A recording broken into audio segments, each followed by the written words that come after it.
আসসালামু আলাইকুম আপু। সামাজিক যোগাযোগ মাধ্যমের যেমন অগ্রগতি হয়েছে তেমনি এর মাধ্যমে সমাজ যে কোন দিকে যাচ্ছে এটা দেখে আতঙ্কিত হয়ে যাচ্ছি। ভবিষ্যৎ প্রজন্ম কি শিক্ষা নেবে বর্তমান সমাজ থেকে?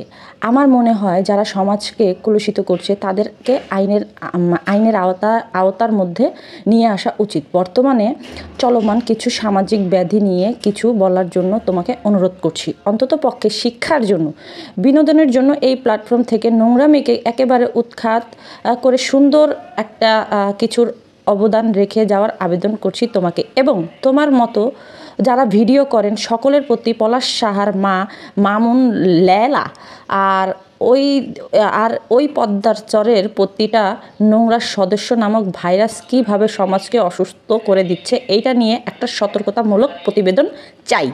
ধন্যবাদ আপু, 4 দিন আগে কমেন্টটা করছো, আমি আসলে ওইটা রিপ্লাইও দিতে পারিনি, প্লাস ওইটার নিয়ে কোনো ভিডিও বানাইতে পারিনি বা কিছু বলিও নেই। আমি এটার জন্য সরি, ওয়েট করাইছি কারণ আমি একটু ব্যস্ততার মধ্যে আছি এই কারণে। তো আজকে চেষ্টা করব কিছু কথা বলার জন্য। এখানে পলাশ সাহার কথা বলা হয়েছে। পলাশ সাহা এনার মৃত্যুর পিছনে আরও অনেক কাহিনী আছে, খুব সেন্সিটিভ কিছু ইস্যু আছে। আমি চেষ্টা করব ওই ইস্যুগুলা আসলে নিয়ে কথা না বলার, কারণ এই পলাশ সাহাকে নিয়ে আমি ভিডিও শুরুতেই বানাইতে চাইছিলাম। যেদিন ওনার ঘটনা ঘটছে তারপরের দিনই আমি ভিডিও বানাইতে চাইছিলাম। আমার কাছে অনেক প্রমাণ ছিল বা আমি ওই সমস্ত প্রমাণগুলা করছিলাম, কালেক্ট করছিলাম যে কিসে থেকে কি হইতে পারে বা কি হইছে। এইটা আমরা সবসময় দেখি কিন্তু এর পিছনে অন্য কিছু ঘটা যায় বা এর পিছনে অন্য কোনো কারণও থাকতে পারে, ঠিক আছে?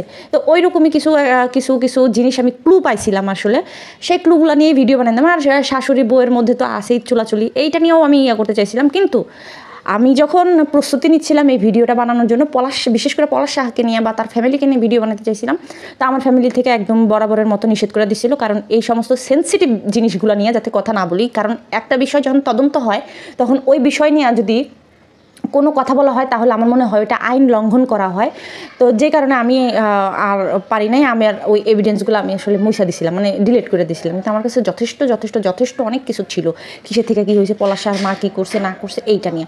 তো যাই হোক, আমি আজকে চেষ্টা করব এই বিষয়টা নিয়ে আপনাদের সাথে কথা বলার জন্য। কিন্তু তার আগে আমি আপনাদেরকে, আপু যে বলছে সচেতনমূলক কিছু কথা বলতে, তো কিছু সচেতনমূলক কথা আমি এই ভিডিওতেই আপনাদের সাথে শেয়ার করব। আমি চাইছিলাম যে তানজিলার নিয়ে একটা পর্ব বানাবো, বাট আমার কাছে হচ্ছে না। তারপর আমি চেষ্টা করবো, ইনশাল্লাহ। আপনারা সাথে থাকেন, ধৈর্য ধরে ভিডিওটা দেখতে থাকেন।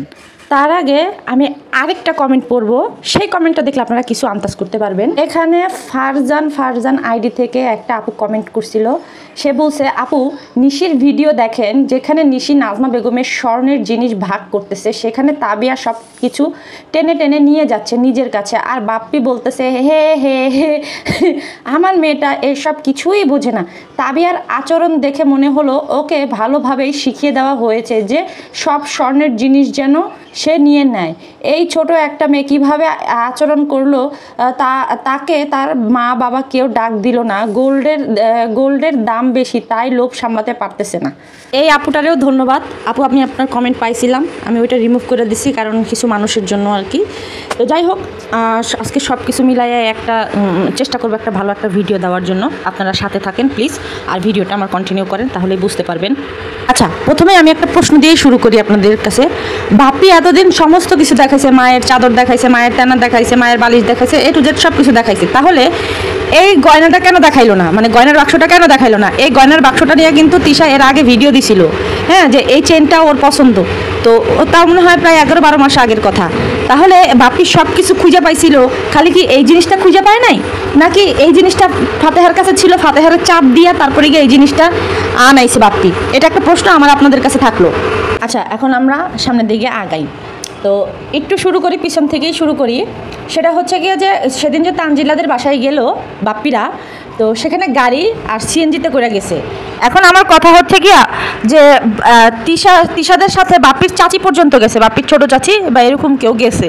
তো ওই গাড়ির মধ্যে বাপ্পির ছোটো চাচি কিন্তু যায় নাই, বাপ্পি ওর চাচি আর কে জানি আগে চলে গেছে, মানে সিএনজির লগে লটকাইতে তিশা আর গিয়ে ওই যে আরে বাপ্পির যে ফ্রেন্ড, সেই ফ্রেন্ডের বউ আর কে জানি একসাথে গেছে। আচ্ছা, ওই বাচ্চাগুলো যে নিয়ে গেছে সাথে করে, তো ওই বাচ্চা কি এক একজনের কোলে বসা যাইতে পারতো না? সেই সাথে কি আরেকটা মানুষের কি ওই গাড়ির মধ্যে নেওয়া যাইতো না? অবশ্যই নেওয়া যাইতো। কিন্তু তিশা কি করছে? তিশা তো ম্যাডাম, তার কোলে কেউ কাউকে নিবে আর সে একটু স্যাক্রিফাইস করবে? সে যদি স্যাক্রিফাইসই করতো তাহলে তার পাঁচটা হাঙ্গা হইতো না। তো ওইখানে বাচ্চাগুলোর সাথে করে নিয়ে গেছে, ঠিক আছে, কিন্তু গিয়ে ওই মহিলাটার সাথে করে নিয়ে জানে, কারণ বাপ্পির চাচি তো সেখানে গিয়ে তিশা কেন স্যাক্রিফাইস করবে? আর গাড়িটা তো মনে করেন যে তিশা নিজের টাকা, ওই শাশুড়ির এখানে ওখানে টাকা, সে টাকা বাপ্পি দেখেন ওর মার যে 20,000 টাকা যে পাইছিল সেই 20,000 টাকা কই? ওর মার যে আনাম 20,000 টাকা ডয়ারের মধ্যে ছিল সেই 20,000 টাকা কই? নাকি এটা দিয়েও একটা পর্ব বানাবে? আপনারা বলেন, এটা দিয়েও তো মনে হয় একটা পর্ব বানাবে, কারণ মা মারা যাবার পরে গিয়ে মারে বিক্রি করে তারপরে গিয়ে ওই টাকাগুলো উড়াইছে, আর সেইখানে গিয়ে এখন গিয়ে আবার এই যে জিনিসপত্র দিয়ে আবার ইয়া করতেছে, কি বলে, ভিউজ উঠাইতেছে। তো ভালো কথা। তো এই যে গয়নাগাটিটা যে দিল, তো এই গয়নাগাটির সাথে 20,000 টাকা একসাথে দিয়ে ব্যাপারটা ক্লোজ করতে পারতো না, যে চ্যাপ্টারটা ক্লোজ করে দিই, এই চ্যাপ্টারটা কিন্তু ক্লোজ করে নাই। তো এই হচ্ছে গিয়ে এদের ভিউজ ব্যবসা। আপনারা যে ওই যে ওদেরকে যে দেখছেন যে ওরা যে থালা অর্ডার করছিল, ওই খাবারের যে থালা অর্ডার করছিল, ওইটা তানজিলাই অর্ডার করছিল, তানজিলা অর্ডার করছিল যাতে করে মনে করেন যে ওই বাপের বাড়ি থেকে দিতে হয়, তো ওইটা তো এখন গিয়ে ধামাচাপা দিতে হবে, বুঝছো না? এর জন্য গিয়ে তানজিলা ওইটা ইয়া কইরা অর্ডার দিয়া তারপরে গিয়ে নেওয়াইছে। না হলে আমি ঢাকায় থাকি, এখন মিরপুরের কোন রেস্টুরেন্টটা ভালো সেটা কি আমি জানি? ধরেন আমি গুলশান থাকি, এখন আমি কি ওইটা জানবো যে মিরপুরের কোন রেস্টুরেন্টটা ভালো বা কোন রেস্টুরেন্টের খাবারটা ভালো? সেম জিনিস মনে করেন যে আপনি মিরপুরে থাকেন, এখন আপনি কি বুঝবেন যে গুলশানের কোন ফুডটা ভালো বা কোন রেস্টুরেন্টটা ভালো?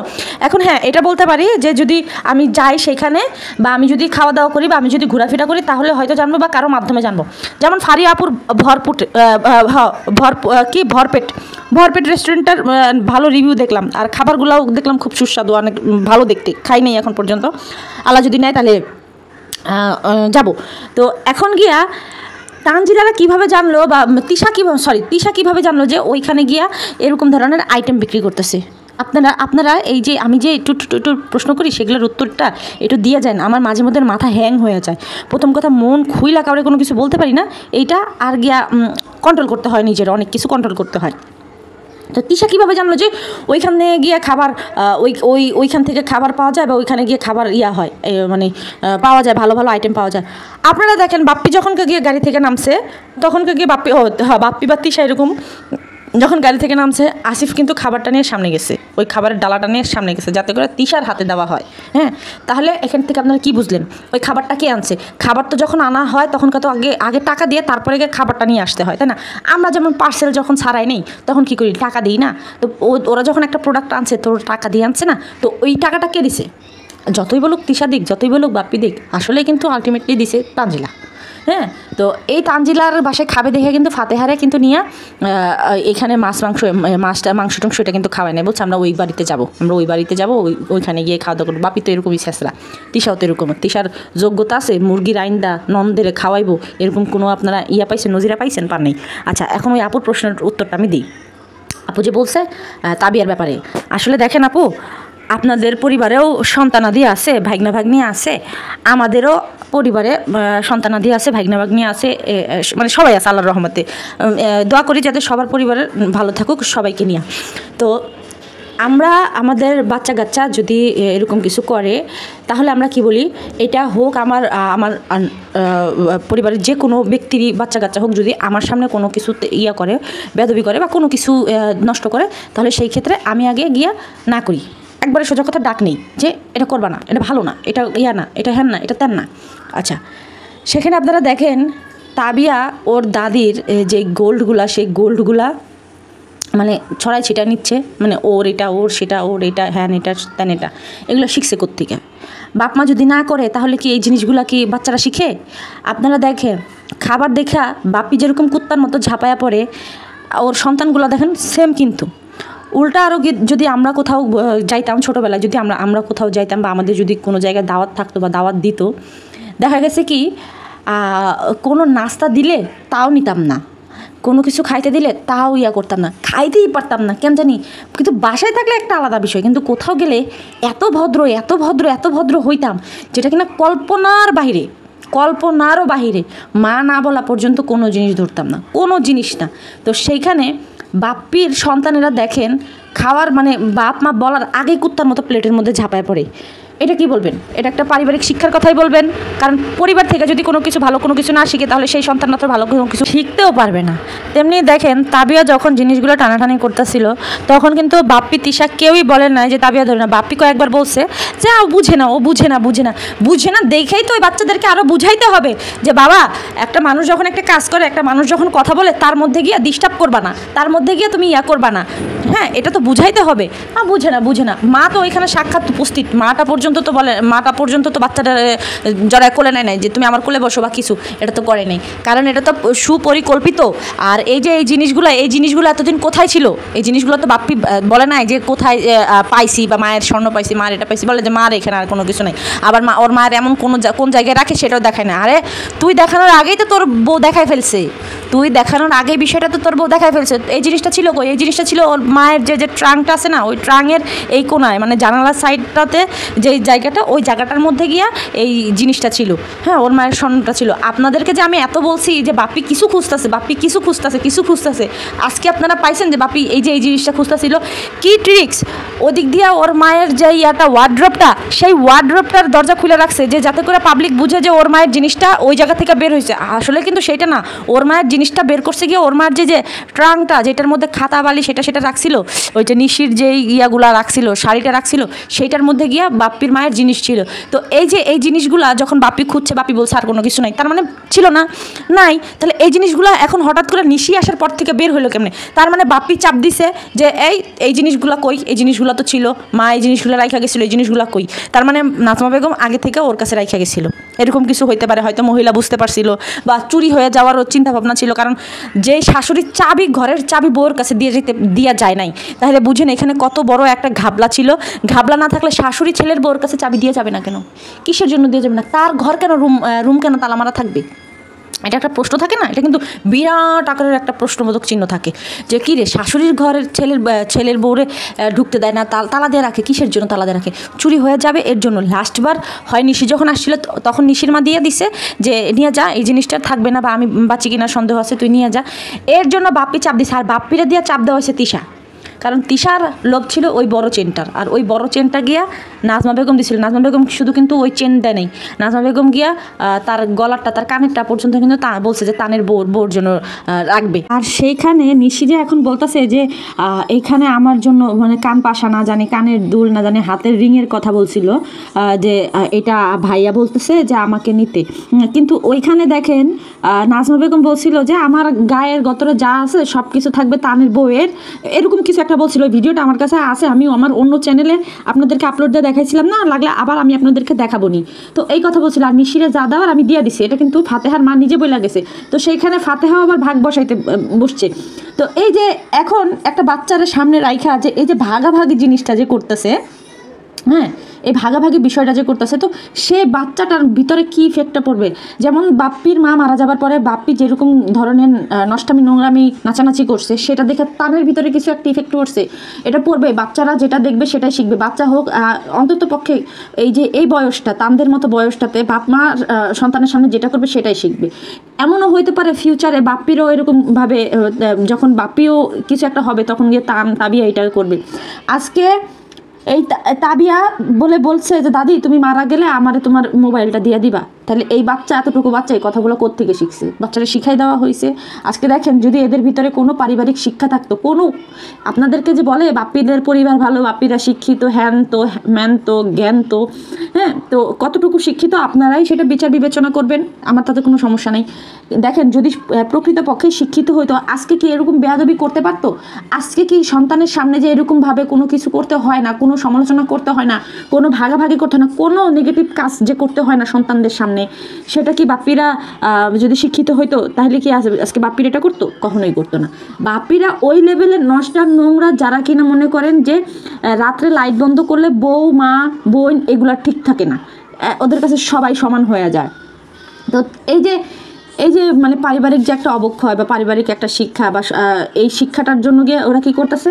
সমাজটাকে কুলুষিত করতেছে। সমাজটাকে এদের দ্বারা এরা নিজেরা কুলুষিত করে কী করে? ওই যে ধরেন আমরা যারা সমালোচনা করি, আমরা যারা ওদের ভুলটা ধরাই দিই, এই আমাদের দোষ হয়। ভাই, সমালোচনা করতেও কিন্তু যোগ্যতা লাগে। আর ওই সমালোচনা তখনই করবে যে মানুষটা কিনা আপনার নেগেটিভ সাইডটা বের করে আনতে পারবে। হ্যাঁ, তো তখনই তো মানুষ সমালোচনা করে। আজকে লাইলা মামুনের ঘটনাটাও আপনাদেরকে একটু জানাই রাখি। লাইলা মামুনের যে বিষয়টা, অনেকে লাইলাকে সাপোর্ট করতেছে, অনেকে মামুনের সাপোর্ট করতেছে, অনেকে এই মানে দুই ভাগে ভাগ হয়ে গেছে, কিছু কিছু মানুষ দুই ভাগে ভাগ হয়ে গেছে। আজকে যদি মনে করেন আমি আমার দিকটা থেকে যদি আমি সমালোচনা করি বা আমি যদি কোনো কিছু বের করি, এটা আবার কিছু কিছু ওই মানে লেলা জাতীয় আপাদের কাছে পছন্দ হবে না বা কিছু মানুষদের কাছে পছন্দ হবে না। সাপোজ ধরেন আমি বলি, এতদিন যখন লেলার সাথে মামুনের সম্পর্ক ছিল, এতদিন কোনো কথা হয়নি। যেই মামুন চলে যেতে চাইছে সেই মামুনকে ধর্ষণ মামলা দিয়ে দিছে।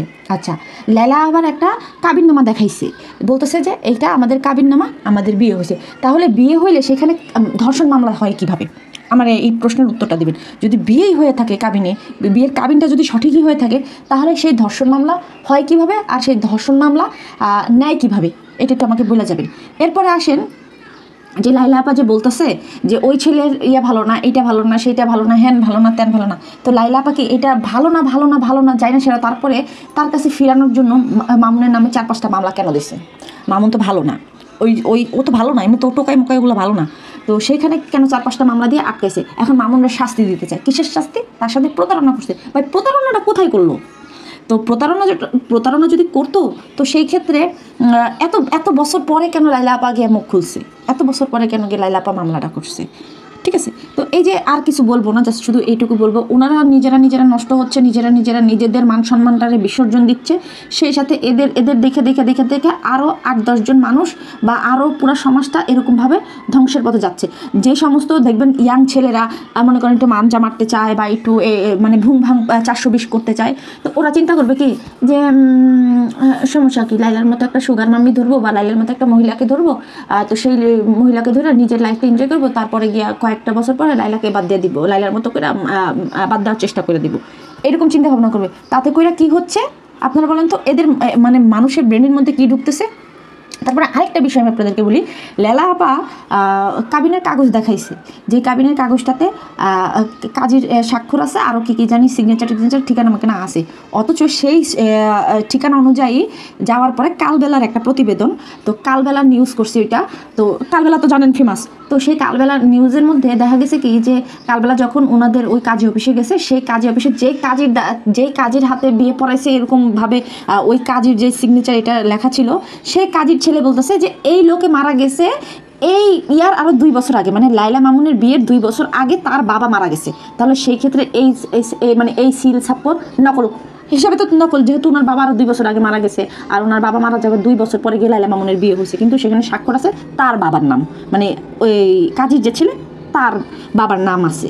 তো সেইখানে আপনারাই চিন্তা করেন যে এখানে কত দূর পর্যন্ত মাল গড়াইছে, মানে থুকু পানি গড়াইছে। আপনারাই চিন্তা করেন ওই যে লেলা আপা যে আসলে শিক্ষিত, এটা কি আসলে আদৌ কি শিক্ষিত, প্রকৃতপক্ষে শিক্ষিত? একটা শিক্ষিত মানুষ কি পারে এরকম নিজের বিসর্জন করে, এরকম নিজের মান সম্মান বিসর্জন দিয়া তারপরে এইরকমভাবে নামানামি করতে? মামুনের মতো একটা টোকাই কীভাবে তার বাসায় যেতে পারে, কীভাবে তার বেডে যাইতে পারে? আপনারা সেটা চিন্তা করেন তো। তাহলে আজকে আমাদের সমাজটা কাদের জন্য নষ্ট হচ্ছে? আমাদের জন্য। তা আমাদের জন্য নষ্ট হলে কোথায়? আমাদেরকে নিয়ে তো কোনো জায়গায় মাথা ব্যথা নাই, কোনো কিছু নাই, আমাদের তো কেউ চিনে না, আমরা তো রোস্টিং করি, কেউ তো চিনে না, কিন্তু তাদেরকে নিয়ে কেন হচ্ছে বলেন তো? ওই যে ভিউজ বাণিজ্য, ভাইরাল হওয়ার একটা নেশা, যেমন কিছুদিন আগে ক্রিম আপা করছে। তো এই যে এইগুলা দেখা আজকে মানুষ কী করতেছে? বেশি করে উৎসাহ পাচ্ছে। ভালো কাজের কি কোনো উৎসাহ আজকালকার জামানায় কেউ কাউকে দেয় না। আজকালকার জামানায় দেখবেন রিক্সাওয়ালার সাথে যখন গাড়ি ভাড়া নিয়ে যখন তর্ক বিতর্ক হয়, তখন রাস্তা দিয়ে যারা হাইটা যায় তারা কি করে? রিক্সাওয়ালার পক্ষ কিন্তু নেয় না, ওই সাধারণ মানুষ যে রিক্সায় চড়ছে, যে ভাড়া দিতে যাচ্ছে না, তার পক্ষ নিয়ে রিক্সাওয়ালার উল্টা 2টা থাপ্পড় মেরে দেয়। হ্যাঁ, এটাই হচ্ছে কি আমাদের সমাজের অবস্থা।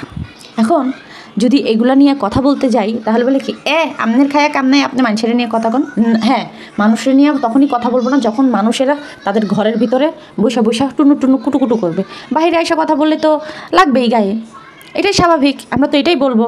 তো এটা যদি মানুষ চিন্তা করে, তাহলে গিয়ে মানুষ ওই যে খবরের চ্যানেল করতো না, প্রচার করতো না, খবর দিত না আরেকজনের বিষয়, আদালতে মামলা হইতো না, পুলিশ গিয়া ধরে নিয়ে আসতো না, মানে এগুলো কোনো কিছুই হতো না, কারণ এটা মানুষের মামলা, মানুষের ব্যাপার। তো মানুষের ব্যাপার করতে এখন এমন পর্যায়ে গেছে সমাজটা আমাদের, মানে ধ্বংসের পথে। আজকে দেখেন সেলিব্রিটি ওই যে অনুষ্ঠানগুলো হয়, সেই অনুষ্ঠানগুলোর মধ্যে কীভাবে নোংরামি কীভাবে গিয়া এই সমস্ত নিজেরা খোলামেলাভাবে প্রেজেন্ট করে, আবার খোলামেলাভাবে কথা বলে। এটা নিয়ে কিন্তু এক আইনজীবী ভদ্রলোক সে কিন্তু এটার জন্য আইনি নোটিশ দিছে। আমি মনে করি যে সমাজে যদি কিছু মানে যারা আইন পেশায় আছে, যারা কিনা এই বিষয়টা জানে, তারা যদি আজকে আগায় আসতো, অন্তত পক্ষে আমাদের সমাজটা এত ধ্বংসের পথে যেত না, এত নষ্ট হইতো না, এত মানুষ নোংরামি করতে পারতো না। আজকে ফাতেহাদের মতো মানুষ যে কিনা কি বলে এক মেয়ের জন্ম পরিচয়ের দিকে আঙ্গুল তুলছে, সেই মহিলা গিয়ে আবার করতে পারতো না, জড়াই ধরতে পারতো না। আজকে ফাতেহার মতো একজন মানুষ, হ্যাঁ, যে কিনা মনে করেন যে কি বলবো, একসময় অন্য পুরুষের শয্যাসঙ্গী ছিল, হ্যাঁ, তো সেই পুরুষের সাথে থাকার পরে যখন সমস্ত মানে সম্পর্ক অস্বীকার করছে, মানে তার বিরুদ্ধে যখন মানুষ কথা বলছে, তখন কিছু মানুষের গায়ে লেগে গেছে। কারণ ফাতেহা একটা মেয়ে মানুষ, ফাতেহার ইজ্জত হরণ হয়েছে, এর জন্য গিয়ে মানুষের গায়ে লাগছে। কিন্তু ফাতেহার সাথে সাথে যে আরেকটা পুরুষের ইজ্জত হরণ হয়েছে, ফাতেহা এটা নিয়ে তো কারো কোনো মাথা ব্যথা ছিল না। কেন মাথা ব্যথা থাকবে না? অন্যায় করলে দুজনই অন্যায় করছে, অন্যায় না করলে কেউই অন্যায় করে নাই, ঠিক না? একজন স্বীকার করতেছে, একজন করতেছে না। এটা 29 ধারা যদি মানে মনে করেন যে একটা পুরুষের ক্ষেত্রে ঘটে, তাহলে 30 ধারা একটা মহিলার ক্ষেত্রে ঘটবে, এরকমই হয় না? তো তেমনিতেই এখন এই যে এই ব্যাপারী পরিবারের সমস্ত বাচ্চাদেরকে নিয়ে যেইভাবে এরা নষ্টামি বেহায়াপানাগিরি করতেছে, তো এখন যদি কোনো আইনজীবী একটু আইসা পাশে দাঁড়াইতো যে এই বাচ্চাদেরকে আর কোনো ব্যবহার করা যাবে না, আর কোনোভাবে সোশ্যাল মিডিয়াতে আনা যাবে না, কোনো ধরনের অ্যাক্টিভিটিস করা যাবে না, কোনোভাবে একটু মানে বাচ্চাদের যে গায়ের ছায়া আছে সেই ছায়াটা পর্যন্ত দেখানো যাবে না, কাপড় চোপড় তো দূরের কথা, এটা যদি কোনো আইনজীবী শক্তপোক্তভাবে এদেরকে আইনি নোটিশ পাঠাইতো, অন্তত পক্ষে আমি মনে করি এরা দমন হয়ে যেত। যেমন বাপ্পি কিছুদিন আগে বলছে, একটা রিলস বানাইছে, কয় তোমার একটা চুম্মা দিতে চাই, মানে হুমায়ুন ফরিদির ইয়াতে লিপসিং করছে যে তোমার একটা চুম্মা দিতে চাই। এর মতো একটা দামড়া বেটা এই সমস্ত কারবার যখন করে, তো তখন কি আর চুপ করে থাকা যায়? আমার কাছে যদি সেরকম, বা আমি কাউকে ডিস্টার্ব করতে চাই না, আমি আগেও বলি আমার যত ঠেকাই থাকুক না কেন, আমি যদি নিজেরটা নিজে পারি তাহলে করি, না পারলেন করি না। তা আমি যদি নিজে পারতাম তাহলে আমি নিজেই ওর একটা আইনি নোটিশ পাঠিয়ে দিতাম, আমি নিজেই পারতাম, মানে নিজে যদি হইতো, নিজে তো পারতাছি না। ভবিষ্যতের কথা ভবিষ্যতে বলা যাবে, কারণ ভবিষ্যৎ তো আমরা কেউ জানি না। আমি চোর হই, লেখাপড়া শেষ করে চোর হই না, বাটপার হই না, চিটার হই না, হাইল্লা হই না, জাইল্লা হই, এটা তো আর ভবিষ্যৎ তো আর আমি জানি না, উপরওয়ালা জানে। তো উপরওয়ালা যদি কপালের মধ্যে কোনোদিনও লেখা থাকে যে হ্যাঁ তুমি নোংরামি করতে পারবা, তুমি একটা আইনি নোটিশ পাঠাইতে পারবা, তোমার সেরকম হ্যাডম আছে, তোমার এরকম সাহস আছে, আমার সাহস বরাবরই আছে, সাহস নিয়ে আমি ভয় পাই না। আমার তো সেরকম জায়গাটা লাগবে, সেরকম জায়গাটা যদি আমি তৈরি করতে পারি, তাহলে হয়তো গিয়ে কি সেদিন হয়তো আমি আইনি নোটিশ পাঠাইতে পারবো এই সমস্ত ধরনের মানে কার্যকলাপ বন্ধ করার জন্য। অন্তত পক্ষে আমাদের সন্তানেরা, আমাদের প্রজন্ম, নেক্সট প্রজন্ম, ওদেরকে বাঁচাইতে হলে আমাদের এখন শক্ত হইতে হবে, কিচ্ছু করার নাই। এখন আমি মনে করি কি যে পোলাপানের না পড়াশোনা শেষ করাইতে ওই যেভাবে হোক আইনজীবী বানাইতে হবে, যেভাবে হোক আইনজীবী বানাইতে হবে। যদি আইনজীবী বানাইতে পারি বা আইনজীবী হইতে পারি, হয়তো গিয়ে কি অন্তত পক্ষে নোংরামির প্রতিবাদ একদম কাগজে কলমে একবারে আইনিভাবে করতে পারবো। একটু এখন আসলে মনে মনে প্রতিজ্ঞা করে রাখছি যে দেখি ফিউচারে কি হয়, আল্লাহ জানি সহায় হয় আমার।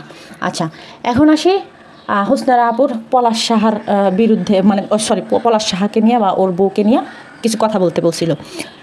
আসলে আমাদের সমাজে এরকম সুস্মিতা অহরহর আছে, অনেক সুস্মিতা, যারা কিনা মনে করেন যে গোপনে ওরকম নীরবেই থাইকা যায়, কখনো সামনে আসে না। তো তেমনিতে এই যে সুস্মিতা, ও যখন বিয়ে হয়েছে তখন মনে হয় কত 20 বছর মেবি মনে হয় বিয়ে হয়েছে, একটা অর্ধশত বছরের বলতে পারেন যে একটা বুড়া লোকের সাথে। ওই লোকটার বয়স 35 ছিল, যে মারা গেছে, যে ভদ্রলোক মারা গেছে, তার বয়স মনে হয় যখন বিয়ে করছে তখন 35 ছিল বা 30 ছিল। তো একটা 10-12 বছরের গ্যাপ ছিল ওনাদের বিয়ের মধ্যে। স্বাভাবিকভাবে একটা 20 বছর বয়সের মেয়ে বা 18 বছর বয়সের মেয়ে, ওর মানে মন মানসিকতা সেরকমই থাকবে, ও কিন্তু আর বুড়ি হয়ে যায় নাই। তো তখনই তো বয়স ছিল যে স্বামীর ভালোবাসা পাওয়া, একটু কেয়ার পাওয়া, হ্যাঁ একটু লুতুপুতু পাওয়া, এটা তো ওর একটা প্রাপ্তি ছিল। তো যে বিয়ে করছে সেই লোকের অন্তত পক্ষে এটা বোঝা দরকার ছিল যে কি আমি তো ওরে পছন্দ করে নিয়ে আসছি, তার মানে ওরে আমার অবহেলা করা যাবে না। দেখেন মানে শিক্ষিত হয়েও লাভটা কি, যদি ওই যে সমাজটাতে বাস করে, যে মানুষগুলোর সাথে বাস করে, তারাই যদি মানুষ না হয়। আপনি মনে করেন যে হাজার হাজার মানুষের সাথে থাকেন, ধরেন যে 10-12 জন মানুষের সাথে থাকেন, তারা যদি ভালো হয় তাহলে আপনার মেন্টালিটিও কিন্তু ভালো হবে। এখন সারা দিন যদি আপনার টক্সিক মানুষের সাথে রাত দিন 24 ঘন্টা থাকেন, তো সেই ক্ষেত্রে আপনার মন মানসিকতার অবস্থা কীরকম থাকবে? আপনারা তো দিন রাত খালি ওই সমস্ত টক্সিক মানুষ চাপের মধ্যেই রাখবে, তাই না? তো আপনার তো আর সেই চাপের থেকে বের হয়ে আসতে পারবেন না। তো পলাশ সাহার কী হয়েছে, উনি যতটুকু বউরে নিয়ে থাকতে চাইছে কিন্তু তার টক্সিক মায়ের জন্য সেটা থাকতে পারে নাই। তার টক্সিক মা সারাদিন পুনর করছে। এমনও হয়েছে যে এই যে সুস্মিতার যে বোন বৈশাখী, সেই বৈশাখী একবার তার ছেলের এসএসসি পরীক্ষার সময় গিয়া বাহিরে গেছিল, মানে ওদের বাসায় গেছিল, পলাশ সাহাদের বাসায় গেছিল। তো সেখানে গিয়া দেখে কি যে মানে বোনরে বাইরেতে দেয় না, খাবার দাবারের কষ্ট দেয়। বোন তো বুঝে, বোন কিন্তু বোনের কষ্ট বুঝে। তো তারপরে নিয়ে বের হয়েছে, বের হওয়ার পরে ঘোরাফেরা করছে। তারপরে যখন গিয়ে বাসায় গিয়ে বিদায় নিতে গেছে পলাশ সাহার মা তাদের পূজার রুমে আটকায় রাখছে, মহিলা যাবি না, মানে মানুষ তো বুঝে যে বিদায় দিতে যাইতে না করতেছে, নিষেধ করতেছে, তারা জানি একলা একলা চলে যায়। হ্যাঁ, আর যতক্ষণ বাইরে ছিল ততক্ষণ খালি বলে ফোনের উপর ফোন, কখন আসবা। এই যে এইরকম তাদের অ্যাক্টিভিটিস ছিল দুই মানে মহিলা। তো আপনারা দেখেন আজকে কোথায় গিয়ে সমাজ দাঁড়াইছে। মহিলা বলে, ছেলেকে বলছে যে আমি তোরে 12 বছর বয়স থেকে যেরকম দুধ খাওয়াইছি তোরে আমি এখন পর্যন্ত খাওয়াইতাছি, এরকম কে করবে? এটা কি আসলেও কোনো ভালো মারা কি এইটা করে না? ওনার ভিতরে উনিও হয়তো সেরকম মানুষের সাথে চলাফেরা করছে, সেরকম মানুষের সাথে থাকছে, যে কারণে তার মেন্টালিটিও এরকম হয়েছে। আর মহিলার স্বামী যখন থেকে মারা গেছে তখন থেকেই একলা হয়তো সংসার গুছাইছে। তো গুছাইতে তার ভিতরে একটা ওই রকম মানে কষ্টের জ্বালায় কেউ হিংস্র হয়, কেউ ভদ্র হয়। তো মহিলা হিংস্র হয়ে গেছিল। আর ছেলে যেহেতু এরকম একটা পদ পজিশনে আছে, তো তার তো মনে করেন যে মানে সোনা দানা এগুলো নিয়ে তো তার ছেলের বিয়ে করার কথা ছিল, কিন্তু দেখে যে না, তার ছেলে একদমই একটা নর্মাল পরিবারে বিয়ে করছে, একটা কচি মেয়ে বিয়ে করছে। এখন ছেলের তো কচি বউ পছন্দ হয়েছে, এখন শাশুড়ি ছেলের মার তো দরকার স্বর্ণ, এইটা সেটা। তো যে কারণে গিয়া মেয়েটার উপরে অত্যাচার করতো। দেখেন মানুষ কোন পর্যায়ে গেলে, মানুষ কোন পজিশনে গেলে ইয়ার সময় হানিমুনের সময় গিয়া তাদের ইয়ার মধ্যে থাকে, মানে এক রুম নেয় যে ছেলে, মানে যেহেতু হানিমুনের মধ্যেও গেছে মহিলা, পলাশার মা গেছে, তো সেক্ষেত্রে 2টা রুম নেয় না, 2টা রুম নেয়, একটা রুম নিয়েছে। ওই মেয়েটা সুস্মিতা যে, সে বলতেছিল যে আমরা যদি ঘরের মধ্যে থাকিও তারপরেও আয়সা হাঁটাহাঁটি করবে, শব্দ করবে, এই করবে সেই করবে, মানে দেখবে যে আমরা এক হই কিনা, আমার সাথে থাকতেই দিতে চাইতো না। তাহলে এখানে আপনারা চিন্তা করেন যে ওই মহিলার ভিতরে কতটুকু দেমাগ ছিল, কতটুকু শয়তানি ছিল, যে কারণে সে একটা মেয়ে হয়ে আরেকটা মেয়ের সুখ নষ্ট করে। কারণ ওই যে তার ওই রকম সুখের থেকে আসে নাই, সেই রকম সুখ দেখে নাই, এর জন্য। আর গিয়ে এই যে পলাশ সাহার যে এই ইনভেস্টিগেশন বা ইয়া বলেন, এটার সাথেও তার আরও কিছু মানসিক, তার প্রফেশনাল লাইফে কিছু ঝামেলা ছিল। ঝামেলা বলতে এটা তার প্রফেশনাল একটা লাইফের একটা যে কোনো কিছু ছিল, এটা আমি নাই বলি, কারণ এগুলো খুব সেন্সিটিভ বিষয়, এটা আমি নাই বলি, কারণ যে কোনো সময় যে কোনো কিছু হয়ে যেতে পারে। যাই হোক, তো ওই বিষয়টা আমি না বলি। ওনার ভিতরে আসলে অনেক চাপ ছিল। হ্যাঁ, আবার কোথাও জানি শুনলাম যে সিসিটিভির ফুটেজ নাই, এই হাতের লেখা তার না, মানে এটা সেটা হ্যান ত্যান এগুলো সেগুলো। আসলে একজন মানুষ না বাইচা থাকলে না কোনো কথা হয় না, কিন্তু একটা মানুষ যখন মারা যায় তখন দেখবেন যে নানা জায়গা থেকে নানা দিক থেকে কথা হয়। এখন আসলে সত্যি কথা কি, উনি যে পুলিশ ছিল বা উনি যে একটা ভালো পদে ছিল, উনি যে BCS দিছে, কী লাভটা হলো BCS দিয়া? কী লাভটা হয়েছে? এত পড়াশোনা করে এত কষ্ট করে BCS দিল, কী লাভটা হয়েছে? সেই কাপুরুষের মতোই মারা যেতে হইল। সেই নিজে পারলো না কোনো দিকে সামাল দিতে। ওনার মতো একটা লোক চাইলে কিন্তু মারেও খুশি রাখতে পারতো, বউরেও খুশি রাখতে পারতো, জাস্ট শুধু একটা টেকনিক খাটাইলে, একটা যে দেখো মারে, সোজা কথা, হ্যাঁ মারেও ছাড়তে পারবে না বা মারেও কষ্ট দিতে পারবে না, ঠিক আছে, মায়ের জায়গায় থাক, কিন্তু বউরেও তো সেই ইয়াটা দিতে হবে। এখন মাকে যদি সরাসরি মা বউকে একসাথে কইরা নিয়ে যদি সে বলতে পারতো যে দেখো তুমি শাশুড়ি, তুমি বউ, আমার মা কি করবে, মা রান্না করবে, মা ইয়া করবে, আর মারে বলতে হবে যে মা আমি একটা পছন্দ করে আমি একটা মেয়ে নিয়ে আসছি, এই মেয়ের ভরণ পোষণের দায়িত্ব আমি নিছি, এই মেয়ের সুখ দুঃখ দেখার দায়িত্ব আমি নিছি। এখন আমি চাই না যে ওর সুখ নষ্ট করতে। এখন তোমরা যদি মিলামিশে থাকতে পারো, একসাথে থাকো, আর না থাকতে পারলে এক কাজ করো, মা তুমি তোমার মতো থাকো, আমার বউরে আমি ওর বাড়িতে পাঠাই দিই, আমি নিজে আলাদা হয়ে যাই গা, এখন দেখি তোমরা কি করো। উনি যদি শক্তপোক্ত হয়ে এর থেকেও আরও বেশি কিছু একটু যদি মুখ খুলতো হয়তো মা সীমিত সময়ের জন্য কষ্ট পাইতো।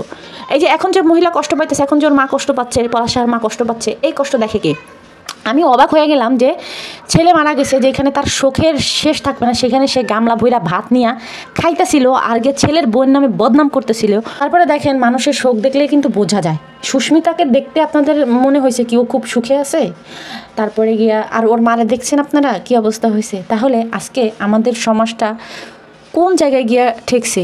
সেই মানুষের প্রধান হচ্ছে গিয়ে প্রধান তিনটা হচ্ছে গিয়ে মানুষের মানে বেঁচে থাকার জন্য কি খাদ্য, বস্ত্র, বাসস্থান, শিক্ষা, এইগুলা, তাই না? তো এখন শিক্ষা আছে, ধরেন আপনার শিক্ষা আছে, আপনার কাপড় চোপড় নাই বা আপনি থাকতে পারতেছেন, আপনার এরকম কিছু নাই, সেটা কী হবে? আপনার এমন জায়গায় থাকতে হবে সেরকমভাবে যেখানে দেখবেন যে শিক্ষা না থাকলেও কিন্তু মানুষ মানুষের মতো মানুষ হয়। তো এগুলা কি আসলে? এগুলা এক কথায় বলতে হবে যে সামাজিক অবক্ষয়। আজকে কিছু মানুষের জন্য আমাদের সমাজটা নষ্ট হচ্ছে। আমরা চেষ্টা করব যে আমাদের নেক্সট প্রজন্ম জানি সুন্দর, সুস্থ, সবলভাবে তারা তাদের লাইফটা লিড করতে পারে। তো এর জন্য আমাদের সচেতন হতে হবে। আমাদের নোংরামি নষ্টামি দেখলেই আমাদের বয়কট করতে হবে। আমরা নোংরামি নষ্টামি রেগুলার প্রতিবাদ করব। তো সবাই ভালো থাকবেন, সুস্থ থাকবেন। আল্লাহ হাফেজ, আসসালামু আলাইকুম।